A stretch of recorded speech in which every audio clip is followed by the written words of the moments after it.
Well, good Sunday afternoon, everyone. I am Fox 35 Storm Team Meteorologist Ian Cassette with an update in the tropics. And I know it is now November. We were hoping to see things settled, especially after Hurricane Ian. Well, Mother Nature does have one more system here, at least, potentially for Florida. And that is unfortunate to say, obviously, because many are still recovering from what Hurricane Ian did.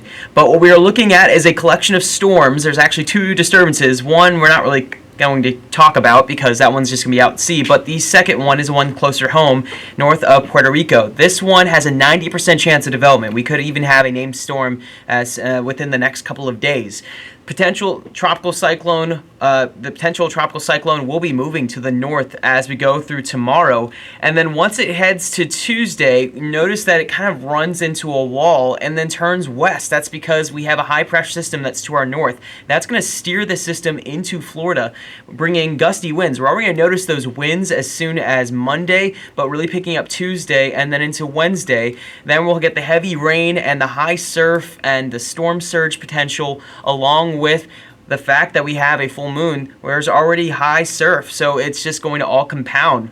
And this would be Wednesday and Thursday will likely get the brunt of it, with it still overhead on Friday as a weaker tropical storm directed by a cold front. So what are we talking about with winds?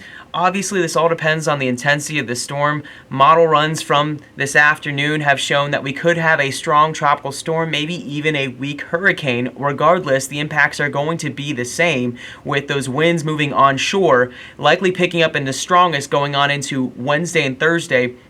We could certainly see tropical storm force wind gusts, maybe even some isolated weak hurricane gusts that will be potential. There would be that potential over the Space Coast. This can change, of course, wherever it makes landfall, but would be over central Florida and then turning to the north. So we're looking at winds over a prolonged period of time, and these winds would create beach erosion.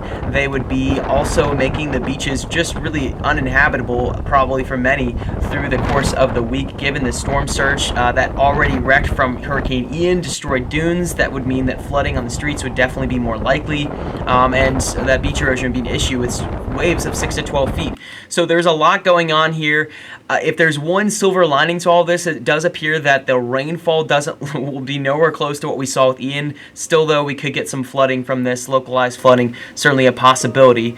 So lots going on here. We urge you to stay and keep checking in on it. These things can change. I know this may seem very quick and sudden, but this is how things go in the tropics. So keep an eye on this. We'll have more updates, frequently updating our Facebook page, our Twitter, all the social pages, and our website. So check in for more, and we'll continue to provide you updates here on video for more on what you need to know for this week's setup.